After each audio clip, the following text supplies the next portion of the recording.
नमस्कार दोस्तों, जय श्री राम। कैसे हैं आप सभी लोग? होप करता हूँ आप बहुत अच्छे होंगे, स्वस्थ होंगे, मस्त होंगे और ज़बरदस्त होंगे। साथ ही में दोस्तों, आज आप कमेंट करिएगा कि आज मार्केट के अंदर आपने कैसा काम किया। आज मैं थोड़ा सा आपको बताता हूं कि आज मार्केट में किस तरीके से क्या हुआ। कल भी मैंने एक चीज़ आपको आगाह किया था, अगर आपको थोड़ा भी मेरी बात याद होगी। मैंने कल आपको एक छोटी सी बात बोली थी कि भैया देखो, इंडियन मार्केट के अंदर दो तरफा काम हो सकता है।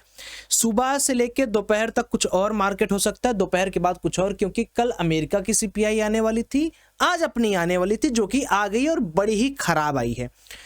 और दूसरी चीज, अगर आप ये चीज देखोगे तो मैंने आपको ग्रुप में भी यहां पर बोला था, एक चार्ट मैंने पेस्ट किया था। अगर आप लोग चार्ट को बहुत भली भांति देखोगे तो मैंने यहां पर केवल दो सपोर्ट मार्क किए थे। एक 51,800 से लेकर 51,700 तक का था और 51,400 लास्ट सपोर्ट था।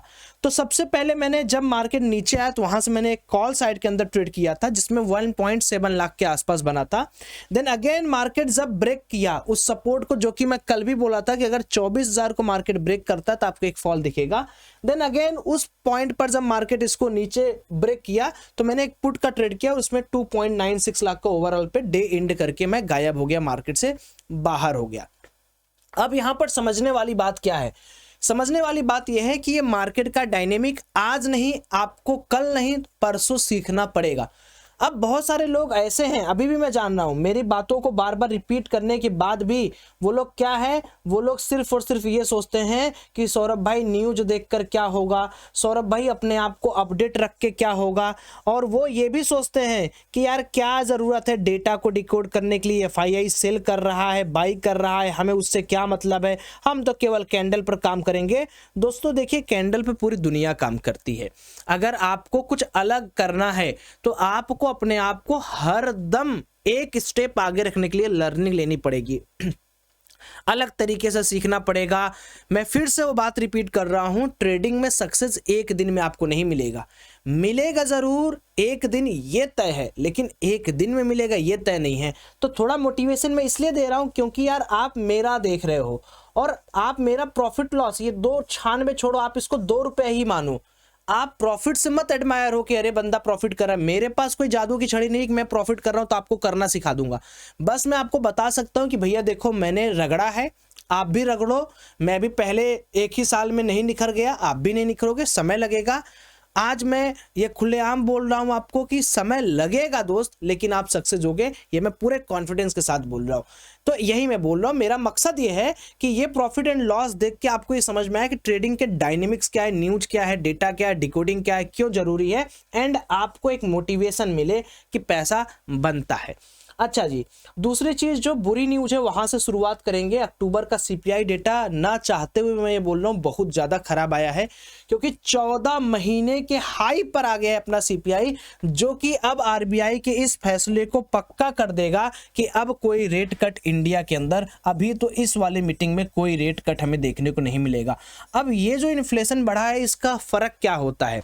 इन्फ्लेशन का बेसिकली जो टर्म होता है उसको ऐसे समझो आप कि एक व्यक्ति को परचेजिंग पावर कम हो जाना, वही इन्फ्लेशन है।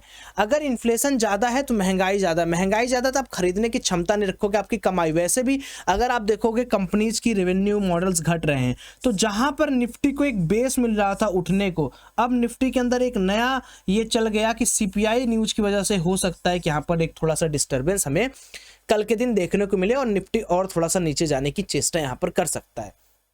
अब अगर यही सीपीआई डेटा इंक्लाइंड आता, क्योंकि अमेरिका का मार्केट ग्रो कर रहा है, इमर्जिंग मार्केट्स ग्रो कर रहे हैं, चाइना स्टिमुलस पैकेज ला रही है, जापान पैकेज ला रहे हैं, सब अपने अपने युआन इंजेक्ट कर रहा है जापान, तो सब अपनी अपनी इकोनॉमी को बेहतर बना रहे हैं। आपकी इकोनॉमी के अंदर इन्फ्लेशन बढ़ रहा है, ये अच्छी बात नहीं है। इससे होगा क्या? ऑलरेडी अगर आप देखेंगे तो एफडीआईज के इन्वेस्टमेंट्स घट रहे हैं, साथ ही साथ में आप देखेंगे तो जो ये स्टार लिंक आने की बात चल रही है भारत में, उसकी वजह से रिलायंस को बहुत बड़ा खतरा है, जो कि एक बहुत बड़ा निफ्टी का सपोर्टर है।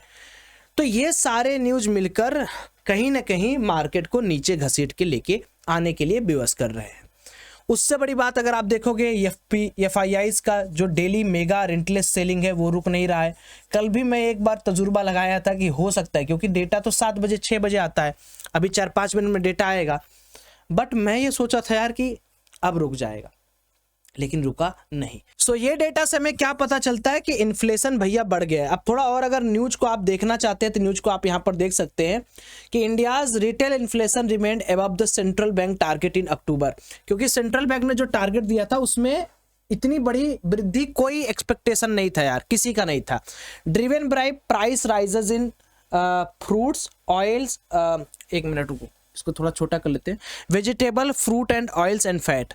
अब ये एक थोड़ा सा आप ये भी समझ लो कि जो सीपीआई के राइजेस हैं अगर वो vegetable fruits oils and fats इनकी वजह से होता है तो थोड़ा जस्टिफाई कर सकते हैं कि भाई ठीक है ये जो चीजें हैं ये समय के साथ साथ बदलाव, इसीलिए दो टर्म्स यूज होते हैं, एक सीपीआई एक कोर सीपीआई। अब आप लोग अगर थोड़े भी जानकार हो तो मुझे अंतर बता देना। तो अगर यहाँ पर कोई और स्टिमुलस चीजें होती जिसको हम और आप नहीं डिकोड कर पाते तब दिक्कत होता है, लेकिन आपको पता है तेल घटता बढ़ता रहता है, समय और सब्जियां और फल जो है वो मानसून पर डिपेंड होते हैं, फैट पता नहीं फैट क्या है मुझे नहीं पता।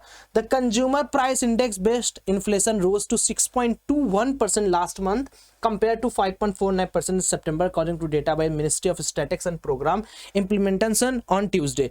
तो Bloomberg's poll of economists had pegged the median inflation estimate at 5.9% for October.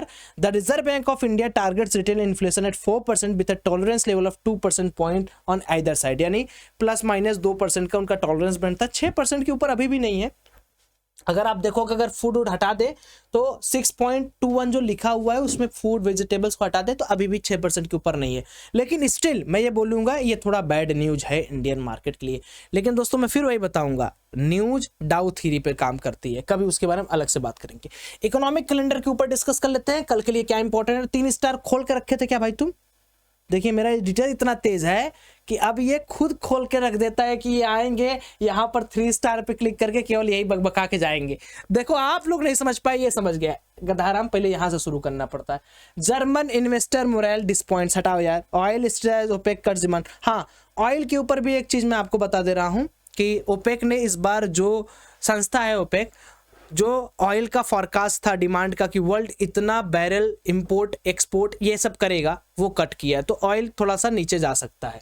अब कैलेंडर की बात कर लेते हैं, 3 स्टार करके रख लिया जाए तो आज है 12 नवंबर, कल का दिन 13 नवंबर है।